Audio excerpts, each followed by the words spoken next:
Kita tahu bahawa Malaysia adalah negara yang dalam perlembagaannya menyebut perkara tiga. Islam adalah agama bagi persekutuan.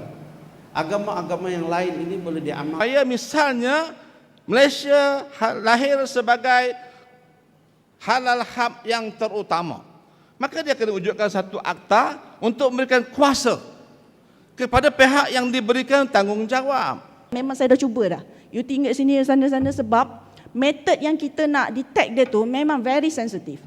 Ya. Kalau real time PCR di Jabatan Kimia dia boleh detect sampai dan juga di di KKM dia boleh apabila JAKIM membuat pensijilan, kita sebenarnya berlandaskan kepada satu amanah. Apabila kita mulakan seawal 1974 yang mana negara-negara luar langsung tidak ada pun. Saya melihat dan saya mendengar daripada 3 panel tadi, kelihatannya masalah yang berkaitan dengan pemakanan dalam negara kita ini semacam belum selesai. Siapa melindungi mereka? Ya. Perkenalkan sekali lagi panel yang dijemput untuk sesi kali ini. Kita mempunyai banyak definisi kanak-kanak itu yang sebenarnya. Kita telah pun menandatangani Konvensyen Hak Kanak-Kanak yang memberi takrifan bahawa kanak-kanak itu adalah seorang yang berumur di bawah 18 tahun. Tetapi Konvensyen itu juga mengatakan bahawa dia boleh menjadi lebih bawah dari 18 tahun jika dia didera fizikal, bermakna kita akan siasat di bawah kanun keseksaan ataupun di bawah Akta Kanak-Kanak. Whereas kalau kes-kes yang berkaitan penderaan seksual, kita akan siasat di bawah kita ataupun mana-mana keluarga yang kita kategorikan sebagai orang yang layak dan sesuai untuk menjaga kanak-kanak tersebut. Sebab kita merasakan sekiranya katalah kes tersebut macam haruan makan happens ya, macam dekat Sweden contohnya, you have laws yang ultra protective, yang which of course works very well kalau it is abuse dan sebagainya, tetapi di mana kita dah hilang dah kita punya freedom. Saya kira orang di luar Kuala Lumpur, tak semua Prof ya, Doktor, tahu realiti gelandangan di ibu kota. Saya cuma maklum di Chowkit itu ada Cetusan dia, walaupun banyak interpretation betul atau salah itu adalah pertimbangan sudut-sudut yang berbeza. Tetapi cetusan inilah yang menyebabkan kita dengan kawan-kawan dia nak mula membantu projek satu untuk memberi balik kepada masyarakat. Jadi dia orang kata mulakan soup kitchen. Jadi bila kita mula ni memenuhi tak kumpulan sasaran, keperluan sebenar orang yang berada di jalanan. Jadi itu yang kita kena bincangkan, solution cara yang lebih, orang kata apa, dalam konteks yang lebih 17. Lebih awal lagi dia bermula dengan 370. Ia harus dilihat sebagai satu set insiden yang sebenarnya merenggut rasa sedar kita. Dia bukan hanya persoalan berkait dengan apa yang berlaku, cuma mudahnya MH17 ni. Kalau katakan yang tembak itu adalah kumpulan pemisah dan pro-Rusia, kita tidak boleh membawa Rusia sebagai satu negara ke muka pengadilan sebab dia kata ni tak ada kena dengan dia.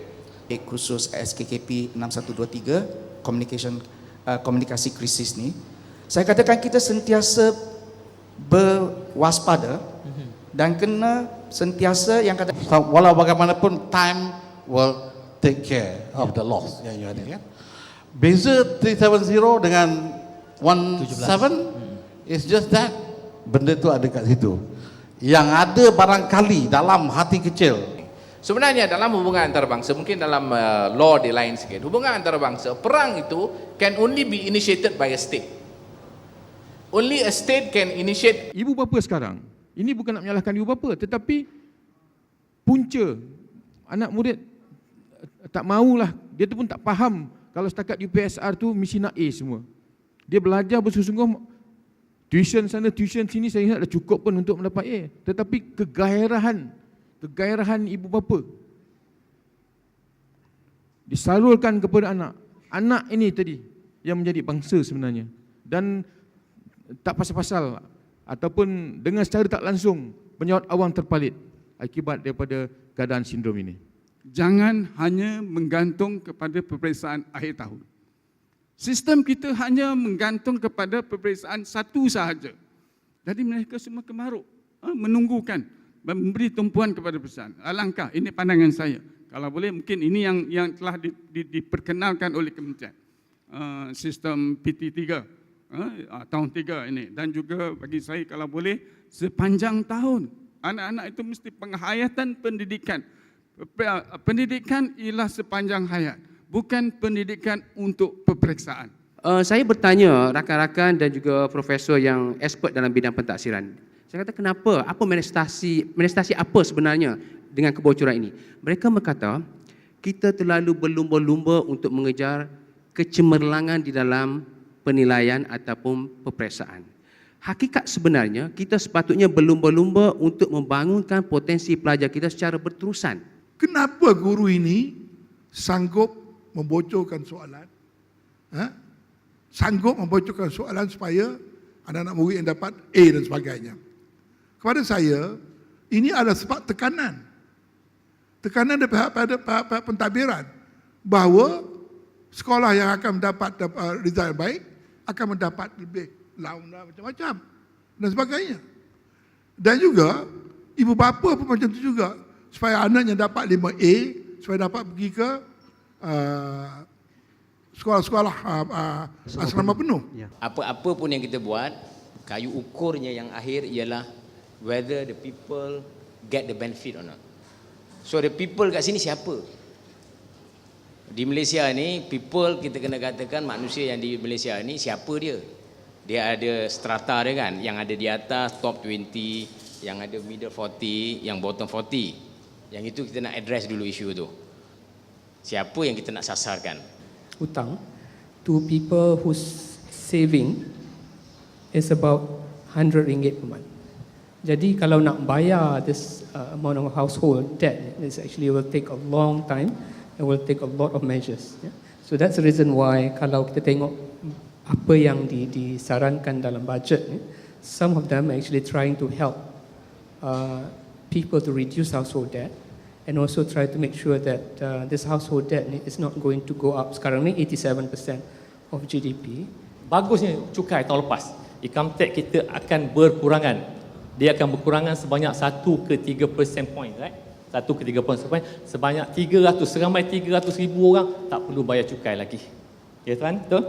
300,000 orang akan dikecualikan pada cukai mulai tahun 2015. Itu berita yang menarik. Siapa itu Daesh? Siapa itu Islamic State? Siapa itu ISIL? Mereka ini adalah merupakan, kalau kita lihat, saudara boleh Google, maklumatnya hampir sama.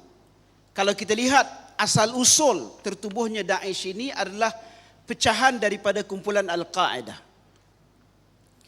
Ditubuhkan secara rasminya pada tahun 2013 dengan dipimpin oleh seorang yang bernama Abu Bakar Al-Baghdadi.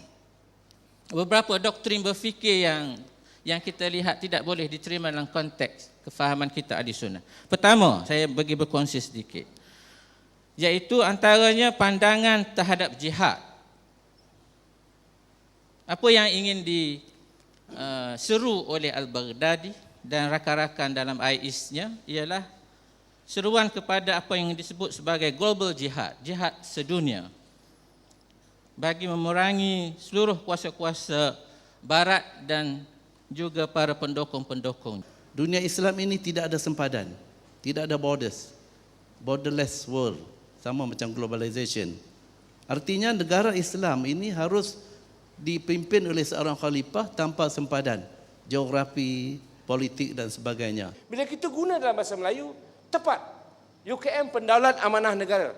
UKM the custodian or guardian, sebab ada juga orang kata guardian ni, dia kata security guard. Saya kata tak. Guardian ni maknanya orang yang berwibawa, saya kata. The custodian of the state. Maka kita diberi gelaran The National University kerana 3 perkara ini. Pertama, universiti yang menggunakan bahasa Melayu, iaitu bahasa kebangsaan sebagai bahasa pengantarnya. Kedua, kursus dan pendidikan yang diutamakan adalah lapangan, dia tak guna perkataan bidang ketika itu, iaitu lapangan. Ya. Lapangan yang secara langsung memberikan faedah yang besar kepada pembangunan negara. Yang ketiga, terbuka kepada semua warga negara dari segala bangsa asalkan mereka tertakluk kepada kehendak universiti. Kita perlu memberi penekanan kepada kawalan yang lebih baik, cara-cara untuk menangani pembulian ini. Sebab the trend yang kita igaukan ialah pertama, buli bukan saja berlaku di sekolah menengah tetapi di sekolah rendah juga. Statistik meningkat bukan menurun, saya kira. Masyarakat, komuniti, ibu bapa mesti bertanggungjawab bila ada kes buli berlaku, sama ada di sekolah ataupun di luar kawasan sekolah. Kadang-kadang apa yang berlaku di buli di kawasan sekolah itu tidak serius dibandingkan selepas waktu sekolah, di luar kawasan sekolah ataupun di masa guru dah tidak ada di dalam sekolah. Sejauh mana Tuan yakin, PDRM yakin apa yang akan dilakukan ini mampu untuk mengubah ataupun mengelakkan daripada buli ni terus berlaku? Pertama sekali kita harus ingat konsep pelaksanaan polis. Kalau kita sebut daripada aspek pencegahan, dalam aspek pencegahan sekarang polis telah melantik di setiap sekolah, bermula dari sekolah rendah hinggalah ke sekolah menengah, ada seorang pegawai perhubungan sekolah. Kita panggil PPS, pegawai perhubungan sekolah. Kalau di peringkat sekolah rendah, kita letakkan anggota pangkat rendah. Itu pun berpangkat sekurang-kurangnya sarjan major ataupun SI. Dan kepada sekolah menengah, kita meletakkan pegawai sekurang-kurangnya berpangkat inspektor, ASP ataupun DSP. Kebanyakan pembuli adalah orang yang tidak ada confidence, less confident ataupun dari segi self esteemnya sangat rendah. Very low self esteem. Mereka tidak yakin diri. Mereka tidak boleh, kalau mereka bermasalah, mereka tidak ada cara untuk berinteraksi supaya masalah itu selesai. Misalnya saya berdendam dengan Puspa. Kalau saya berdendam dengan Puspa, sepatutnya saya berjumpa dengan Puspa, saya bercerita saya tak suka dengan awak dan sebagainya. Tapi orang yang menghadapi masalah ini, biasanya mereka pendam. Dan mereka gunakan cara lain, cara agresif, cara kekerasan untuk balas balik dendam tersebut. Yang ini dikatakan mereka yang less confident atau self-esteemnya sangat rendah. Ini masalah mendewakan akal. Dan memang Al-Quran sangat-sangat menganjur penggunaan akal. Tapi penggunaan akal yang menjurus ke mana akhirnya? Menjurus kepada kekuatan iman, ketakwaan pada Allah, bukan kepada penolakan Allah dan ajarannya. Jadi akal yang sedemikian itulah yang harus dicontohi. Jadi saya tulis di sini, penggunaan akal dan pemikiran rasional amat digalakkan oleh Al-Quran dan Sunnah. Bukan untuk merusakkan agama, tetapi untuk mengukuhkan keimanan dan ketakwaan kepada Allah Subhanahu wa Ta'ala. Oleh kerana itu, Al-Quran menampilkan contoh-contoh paling baik untuk diteladani dalam menggunakan akal.